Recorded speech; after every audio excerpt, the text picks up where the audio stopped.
All right, everybody, buckle up because we are about to go deep. Deep. Yeah. And today we're diving deep into a document that on the surface might look pretty boring, Yeah.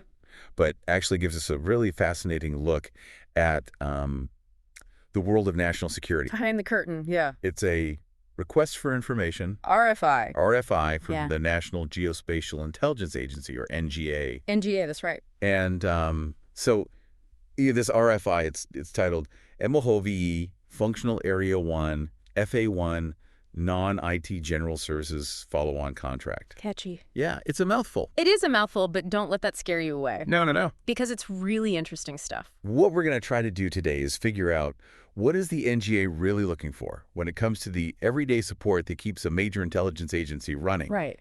at their MOJAVE facilities. The things you don't really think about, Right, exactly. but that are absolutely essential. And I think a lot of people would be surprised by how much really goes into this. Oh, absolutely. So to kick things off, let's just get a little clarity on what an RFI is. Sure.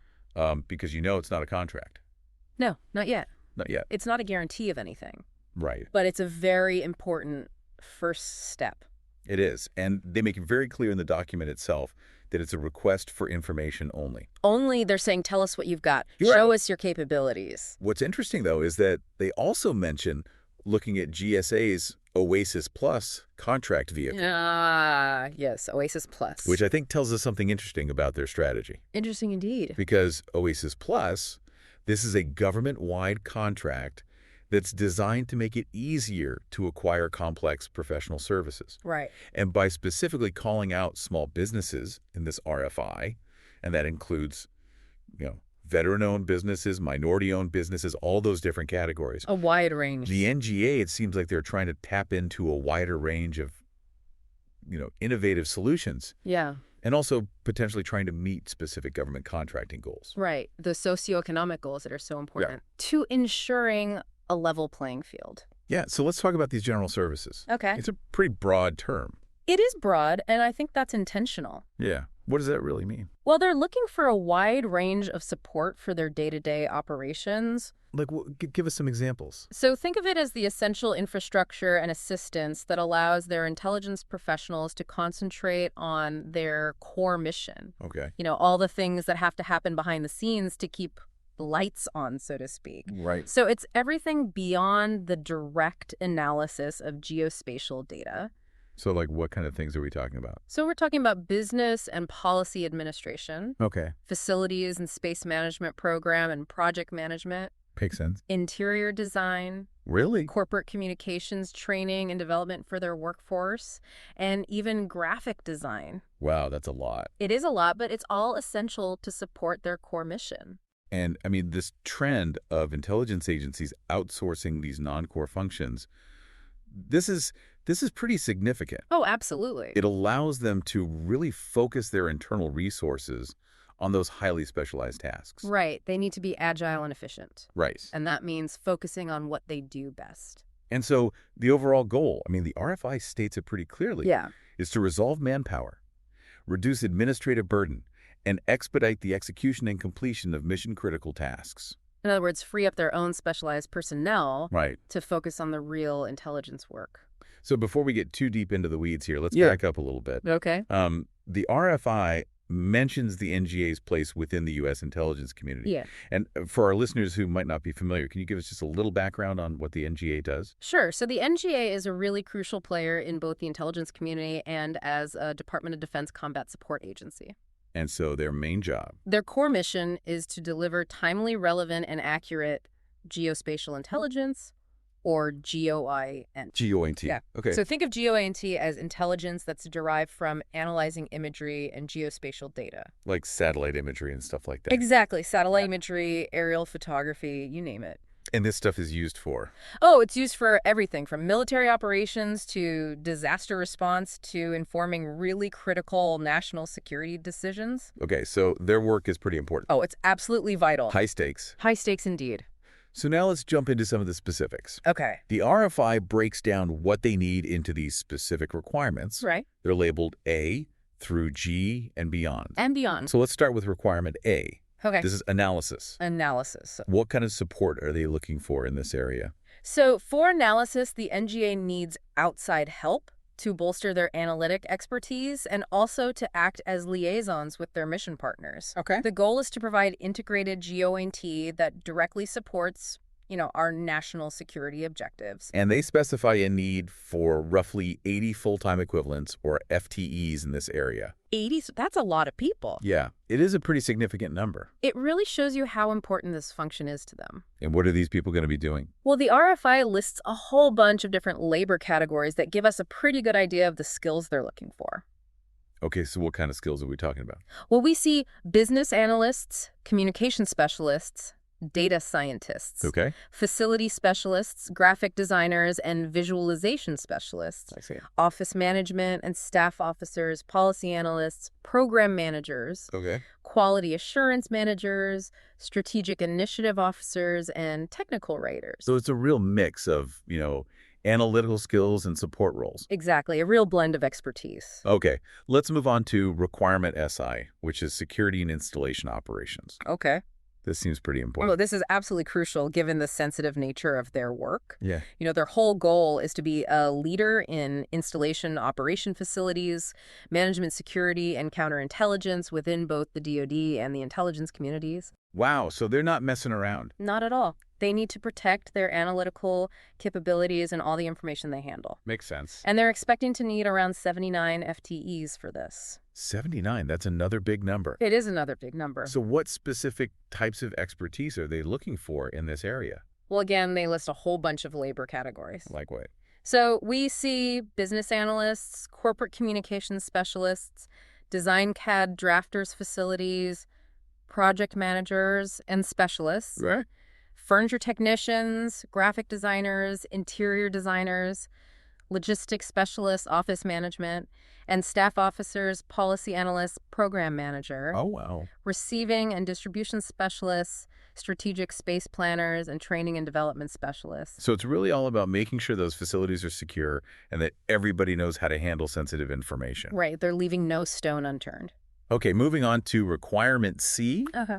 This one is just labeled GOINTG. What's this all about? So this requirement is all about supporting the director of the NGA in their leadership role within the National System for Geospatial Intelligence, or NSG, Okay. and the Allied System for Geospatial Intelligence, or ASG. So that's the U.S. system and the system with our allies. Exactly. Yeah. And the goal here is to really foster a more integrated and interoperable global GeoINT community. That makes sense. This is a much smaller requirement, only about 13 FTEs. Okay, so what kind of roles are we talking about here? Well, the labor categories include office management and staff officers, planning policy and business analysts, process improvement engineers or specialists, Okay. and statisticians or data scientists. So it's more about the strategic level support. Right, exactly. Supporting the director in their efforts to improve collaboration and information sharing across the entire GEIT community. Okay, so Requirement HD is human development. Human development. What does that mean? So this is all about attracting, developing, and retaining a world-class workforce.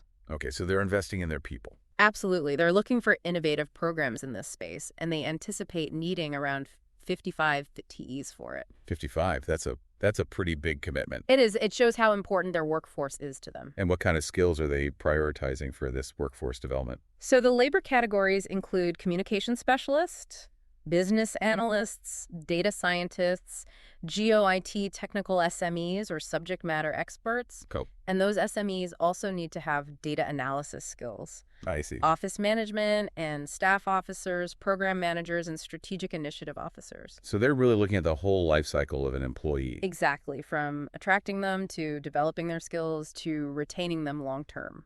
Okay, let's move on to Requirement E. Okay. This one is Data and Digital Innovation, or DDI. DDI, this is a really interesting one. Yeah, this is where it gets really cutting edge. It is. This is all about being at the forefront of GeoINT, artificial intelligence, and advanced data capabilities. Okay, so AI, big data, all that stuff. Exactly. And they're only looking for around 2 FTEs for this initially. Yeah. That's a very small number. Yeah, that seems surprising. It does seem surprising, but I think it indicates a very focused strategic approach. Like they're starting small and then scaling up. Right. Maybe a core team to plan and get things started before they bring in a lot more people. Okay, so who are these 2 people going to be? Well, the labor categories listed are a communications specialist and an office management staff officer. So it seems like initially the focus is on strategic communication. Right, making sure everyone is on the same page and understands what they're doing. Okay, now we have requirement DXC, which is corporate operations. Corporate operations. What falls into this category? So this is all about those essential functions that keep the agency running smoothly at a high level. Okay. So things like facilitating internal processes, managing correspondence and decision-making materials, Okay. providing protocol services, and handling general business functions for the NGA leadership. And they're looking for around 12 FTEs for this. That's right. And what kind of skill sets are they looking for these corporate operations roles? Well, we see data scientists again. Really? Yeah. So data is important even for the corporate functions. Absolutely. Data-informed decision-making is crucial for any organization these days. Right. They also need office management and staff officers and policy analysts. Okay, so it's a mix of data analysis, administrative support, and making sure everything aligns with policies. Precisely. Okay, next up is the ombudsman, or DXO. Ooh, ombudsman. What is an ombudsman? So the ombudsman's role is to engage with the workforce Okay. and explore non-adversarial ways to resolve workplace issues or address any concerns people have about the mission. It's kind of like a mediator. Yeah, exactly. It's about fostering better communication, encouraging constructive dialogue, and increasing collaboration across the entire organization. And they're looking for around 12 FTEs for this. That's right. And what kind of people are they looking for to fill these roles? Well, the labor categories listed are data scientists, office management and staff officers, and policy analysts. So again, it's a mix of data analysis, administrative support, and policy expertise. Exactly. Okay, moving on to requirement H, which is the Chief Information Officer and IT Services, or CIOT. CIOT, this is a big one. Yeah, this is obviously critical for any organization these days. Especially one that's dealing with vast amounts of sensitive data. Right. So this requirement covers the development and acquisition of all the necessary IT products and services to support the NGA's mission, Okay. and also to ensure a resilient IT infrastructure for the future, including the move to cloud services. And they're looking for around 33 FTEs for this. 33, that's a pretty significant number. Yeah. So what kind of IT expertise are they looking for? All right, what kind of people are they going to be hiring? Well, the labor categories include business analysts with a focus on process improvement communication specialists, corporate communications, graphic designer visualization specialists, office management and staff officers, and policy analysts. Wow, so a really wide range of IP skills. Yeah, they need everything from people who can analyze IT requirements to people who can communicate IT initiatives effectively. Okay, now let's talk about financial management, or FM.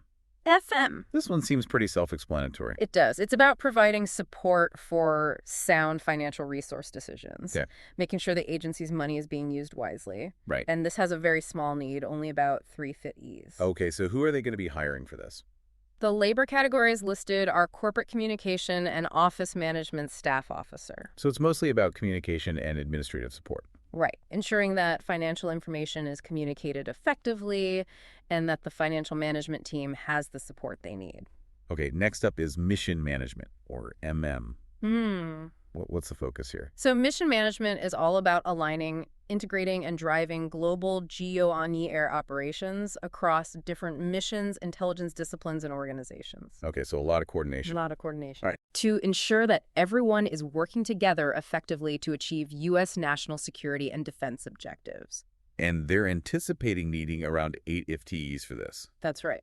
And what kind of skills are needed for this coordination role? Well, the labor categories include graphic designer visualization specialist, data scientist, and office management staff officers. So again, it's a mix of visual communication, data analysis, and administrative support. Exactly. Okay, now we have requirement II, which is international operations and partnerships. International operations and partnerships. This really emphasizes the global nature of the NGA's work. Absolutely. They're working with partners all around the world. And they have a need for approximately 28 FTEs for this. That's a pretty significant number. It is. It really highlights the importance of international collaboration. It does. So what kind of skills are they looking for to support these international partnerships? So we see business analysts, communications specialists, office management and staff officers, policy analysts, project managers, and strategic initiative officers. So it's a mix of people who can understand the needs of different partners, Right. communicate effectively across cultures, Yes. manage projects, and develop those strategic partnerships. Exactly. Okay, then we have corporate communications, or OCC, as a separate requirement. OCC. It seems like communication is pretty important to the NGA. It is. It's absolutely crucial for any large organization, especially one with such a critical mission. So what's the focus of this particular requirement? So this is all about delivering timely, relevant, and accurate communications to both internal and external stakeholders Okay. to support the NGA's strategic goals. And they're looking for around 13 FTEs for this? 13 FTEs dedicated to communication. That's a lot. It shows you how seriously they take it. And what kind of communication expertise are they looking for? So they need corporate communication specialists, general communication specialists, and office management staff officers. Okay, so it's a mix of people who can develop communication strategies, Yes. write different types of content, and provide administrative support. Okay, requirement M is Mission Oversight and Compliance, or MOC. MOC. This sounds like it's all about accountability. It is. It's about making sure that the NGA's mission is carried out responsibly and ethically. Okay. And they're focusing specifically on protecting privacy and civil liberties through proactive partnerships. So making sure they're not stepping on anyone's toes. Right, exactly. They're being very careful about how they operate. And they anticipate needing around 10 FTEs for this. 10 FTEs dedicated to oversight and compliance. So what kind of skills are they looking for this role? So the labor categories include corporate communication specialists, data scientists, office management staff, officer support program managers, and training and development specialists. So there's a mix of communication, data analysis, project management, and training. Right. They need people who can communicate their compliance efforts, analyze potential privacy risks, manage oversight initiatives, and train the workforce on privacy and civil liberties. Okay, so next we have the Equal Employment Opportunity Office, or ODE. ODE. What does this office do? So the ODE is the leading authority and resource for NGA leadership and employees on reasonable accommodations and equal employment opportunity. Okay, so they're making sure everyone is treated fairly. Exactly. And they have a need for around 12 FTEs. That's right. So what kind of expertise are they looking for in this area? So they need corporate communication specialists, data scientists, office management staff officers, and social scientists. So again, a mix of communication, data analysis, administrative support, and subject matter expertise. Exactly. Okay, finally we have the Inspector General, or OIG. The OIG. This is another one of those oversight functions. It is. The OIG provides independent, objective evaluations to promote effectiveness, efficiency, economy, and integrity in NGA programs and operations. So they're making sure everything is running smoothly. Right, and that there's no funny business going on. And they only need about 2 FTEs for this. That's right. Just a small team to provide that independent oversight. Okay, so what kind of role are they looking for? The labor category listed is office management staff officer. So just someone to provide administrative support to the OIG. Exactly. Okay, so that was a very comprehensive overview of the services that the NGA needs. It was quite a list. The long list. It was.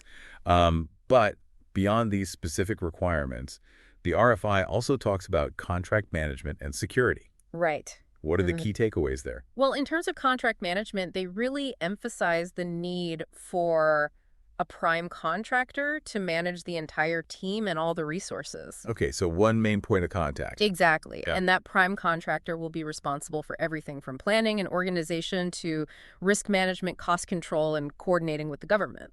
So it's a big job. It's a big job. And when it comes to security, Oh, boy. yeah, I was going to say, given the Yeah. nature of their work, their requirements are Intense. intense. Yeah, very stringent. Can you elaborate on those a little bit? Sure. Like, what does that mean for potential contractors? So anyone working on this contract will need a top secret personnel clearance. And they have to be eligible for SCI access, which is sensitive compartmented information. Okay. They might also have to undergo a counterintelligence polygraph. Wow.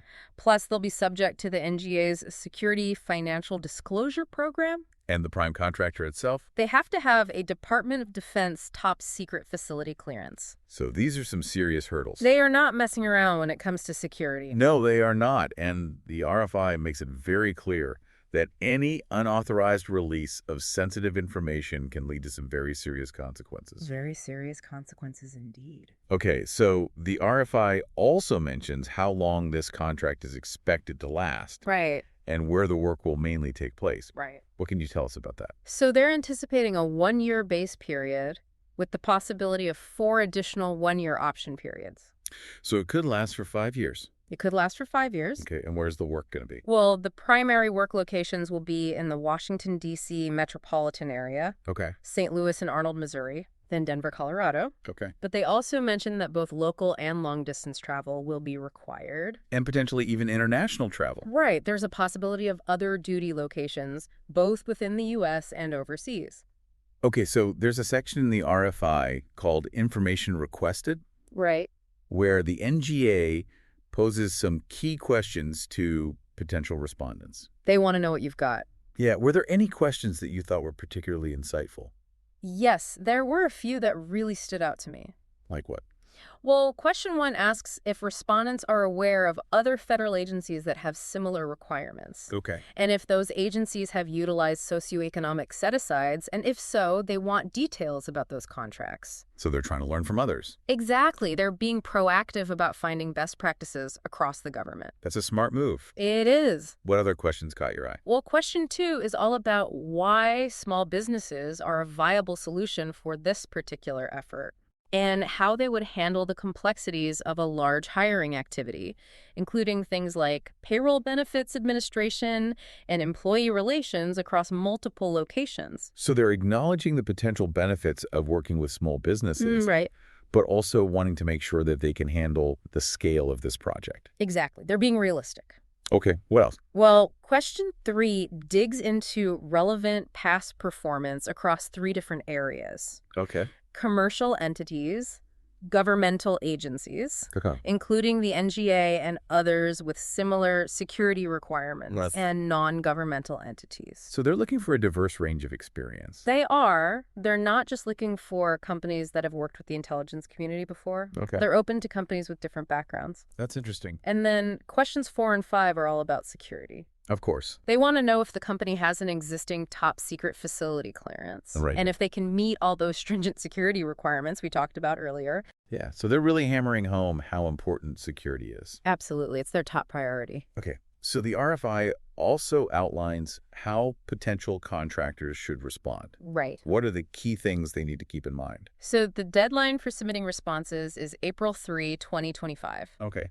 And all submissions have to be sent via email with a very specific subject line, Okay. so they can track everything properly. Makes sense. There's a strict page limit of 15 pages for the capability statement, plus a maximum of 2 pages for a corporate overview. Okay. And they have specific formatting guidelines that have to be followed. Of course. And importantly, all responses have to be unclassified and shouldn't contain any proprietary information. So to wrap up our deep dive into this RFI, what are the main takeaways? Well, I think the most important things to note are the sheer breadth of services the NGA needs. It's a lot. It's everything from data science and IT to communications facilities management, you name it. Yeah, and the emphasis on security. Oh, absolutely. They're not messing around. Not at all. And then finally, their interest in working with small businesses. Right. They're actively looking for partnerships with small businesses across different socioeconomic categories. Which is a great opportunity. It is. It's a chance for smaller companies to get involved in some really important work. Yeah, it's really fascinating how a document like this, Right. which on the surface seems so technical and bureaucratic, Right. can actually give us such a detailed and revealing look into how a major intelligence agency operates. It's like a window into their world. Yeah, it really makes you appreciate the complexity of what they do. Absolutely. So for our listeners out there, Yeah. I want you to think about this. Okay. Considering the vast array of skills and expertise the NGA is seeking, Yeah. what does this tell us about the evolving landscape of geospatial intelligence Right. and the kinds of national security challenges we're facing today? That's a really good question. What kinds of companies are going to be best suited to meet these demands? Right. It's something to think about. It is. It really highlights the intersection of seemingly everyday business services and the very specialized world of national security. Yeah. And it creates a very unique and demanding environment for potential contractors. So we encourage you to explore this topic further. Yeah, do some research. Maybe even consider the world of government contracting.